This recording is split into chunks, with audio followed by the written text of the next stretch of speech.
بسم الله الرحمن الرحیم. تشکر از شما، از همکارای شما. شما میفهمین که اداره ملی حفاظت محیط زیست در بعد از سال 1382 در تشکیلات دولت افغانستان اضافه شد و کماکان قدم به قدم آمد تبدیل به یک اداره مستقل شد، یک اداره‌ای که با بیش از 850 نفر تشکیل در کابل و واحدهای دومیش در ولایت افغانستان کار میکنه. طبیعتاً با توجه به آنچه که در قانون محیط زیست افغانستان پیش بینی شده، عرصه‌های مختلفی را کار و فعالیت‌های محیط زیست در بر میگیره، از بحث حفاظت تنوع حیات گرفته تا موضوع حفاظت از ارزش‌های طبیعی افغانستان، موضوعات نظارت از فعالیت‌های محیط زیستی، موضوع اهدای جواز و ارزیابی اثرات محیط زیستی در مجموع بخش از فعالیت‌های داخلی اداره ملی حفاظت محیط زیست تشکیل میده. در کنار از او بر اساس قانون محیط زیست اداره ملی حفاظت محیط زیست مسئولیت تنظیم امور بین المللی هم داره، به این معنا که اداره ملی حفاظت محیط زیست در نشست‌های بین المللی و کنوانسیون و 16 کنوانسیونی که افغانستان به عضویت داره به عنوان نماینده افغانستان با ترکیب هیئت سایر ادارات دولتی در نشست‌های بین المللی شرکت میکنه. شما میفهمین که محیط زیست طبیعتاً درست است که از لحاظ تشکیلاتی و از لحاظ قانونگذاری و پرنسیپ مشخص به یک نهاد واگذار شده، ولی در هیچ کجای دنیا چه از لحاظ دینی و چه از لحاظ اخلاقی و چه از لحاظ امو دستورالعمل هایی که به خاطر توسعه اقتصادی، اجتماعی و فرهنگی ضرورت است، حفاظت از محیط زیست تنها مسئولیتش بر نمیگرده به یک نهاد مختلف. بنابراین ضرورت است که در زمینه تطبیق تمام اهداف و پلان و برنامه‌های محیط زیستی که در قوانین و مقررات پیش بینی شده، سایر ادارات دولتی افغانستان هم مسئولیت دارند و هم طبیعتاً دخیلند.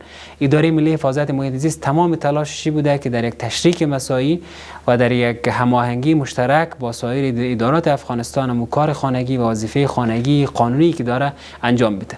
ولی یاد ما باشه که یک بود بسیار مهمی که تجربه جهانی در واقع به او میپردازه و تجربه جهانی رو نشان میده، موضوع همکاری شهروندان و ساکنین یک کشور است. ما اگر شهروندان افغانستان را به طبقات مختلف تقسیم کنیم، طبقه علما، نهادهای مدنی، رسانه ها، محصلین، استادان پانتون و دانشگاه ها، طبیعتا تمام از اونا میتونه در هر موقف و مقامی که قرار داشته باشه در راستای حفاظت از محیط زیست ما را همکاری کنه. ما توقع ما از تمام شهروندان افغانستانی است که هر نقدی که بر فعالیت‌های موجود داره، ما هیچ وقت ادعای از این نمی‌کنیم که ما تونستیم به تمام لوایح کاری و وظیفه خود در واقع رسیدگی کنیم. در مورد مشکلات بسیار واضح و مشخصی وجود داشته. توقع ما از مردمی است که علاوه بر اینکه ما را نقد میکنن، بیاین ما را در راستای تطبیق اهداف و برنامه‌ای که وجود داره ما را کمک کنن. خوشبختانه شما می‌فهمین که روند رشد آگاهی عامه یک کار تدریجی است، یک کار برخلاف سایر پروژه هایی که طرح و برنامه ریزی میشه که برای 1 سال، برای 2 سال، برای 5 سال میشه. کار آگاهی عامه یک کار جمعی، یک کار مستمر و یک کار دراز مدت است. ولی با وجود از این ما پلان‌های کوتاه مدت، میان مدت و دراز مدت در بخش‌های مختلف در زمینه آگاهی عامه داشتیم. حضور شما به عنوان یک کانال مطبوعاتی، به عنوان یک رسانه مستقل در اداره ما به معنایش داشتن یک رابطه نیک بین ما و بین شماست تا ما بتانیم از طریق رسانه‌ها که به یک نحوی یک بخشی از مدیریت افکار عامه یا یک بخش از کنترل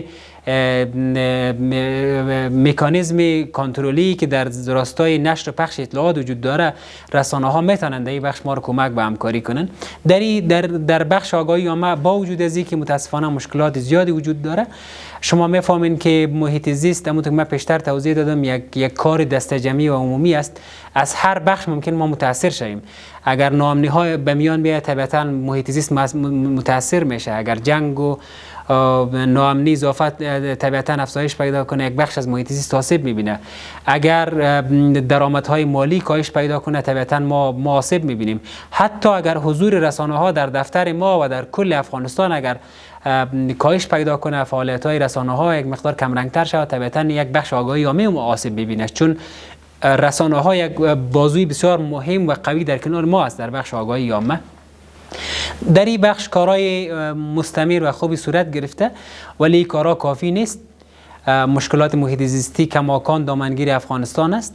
ما از متاسفانه از رویه بد و غیر مؤثری که در زمینه برخورد با ارزش‌های طبیعی افغانستان، پارک‌های طبیعی افغانستان، حیات وحش افغانستان و ارزش‌های خدادادی و طبیعی که افغانستان داره، ما در گوشه و کنار افغانستان با این مشکلات مواجه هستیم.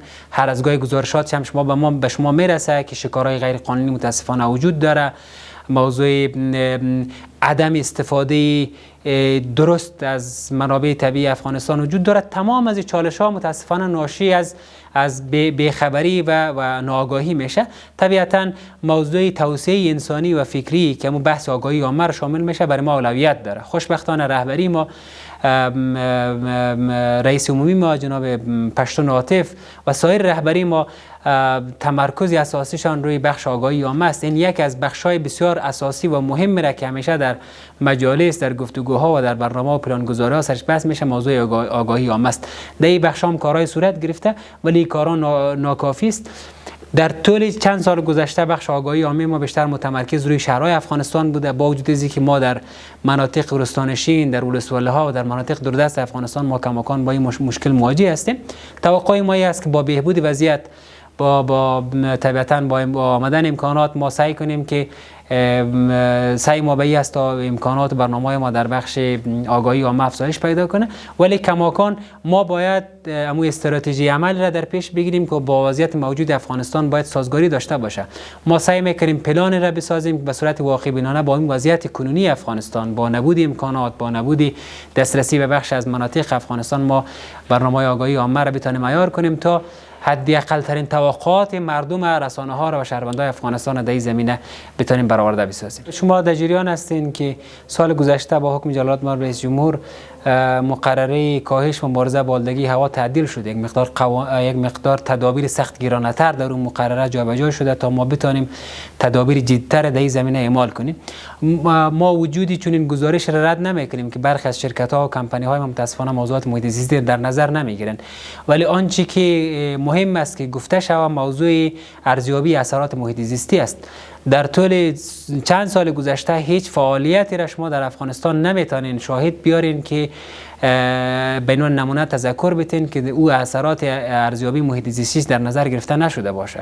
یعنی هر شرکتی، هر فعالیتی که چی در سالهای گذشته در افغانستان وجود داشته، چی در این سالهای پسینی که آمدن جواز فعالیت گرفتن و چی در حال حاضر شرکت‌ها و فعالیت‌هایی که آمدن جدیداً درخواست جواز کار میتن، تمام مراحل کاریشان اثرات محیط زیستی ارزیابی میشه. بعد از اینکه اثرات محیط زیستی ارزیابی شد یا بهشان جواز داده میشه که اگر گزارش مثبت بود یا اگر گزارش منفی بود به جواز بهشان داده نمیشه تا اونا نتونن فعالیت خود تطبیق کنن. خوشبختانه شما از اصول و پرنسیپ پرسیدین. همه روزه و هفته‌وار تیم‌های نظارتی ما در گوشه و کنار افغانستان، تیم‌های ولایتی ما در ولایات و تیم‌های مرکزی ما در مرکز به صورت سیار و مستمر تمام فعالیت ها را به شمول فعالیت های صنعتی و فابریکات نظارت میکنن. هر فعالیتی که کوچکترین تخلف محیط زیستی داشته باشه به او رسیدگی میشه. نکته دیگه که بسیار مهم است تذکر داده شود بحث تامین ارتباطات ما و مردم است. شما امروز در یک گوشه کابل اگر شاهد استفاده سو از آبهای زیرزمینی اگر باشین یا شاهد استفاده یک حمامدار به صورت غیر قانونی باشین که سود مفادش یک مالک حمام صاحب شوه ولی دود و گرد و خاکش مردم استشمام کنه، مردم اذیت شوه، چون این حمامی را، چون این فعالیت را ممکن شما شاهد نباشین.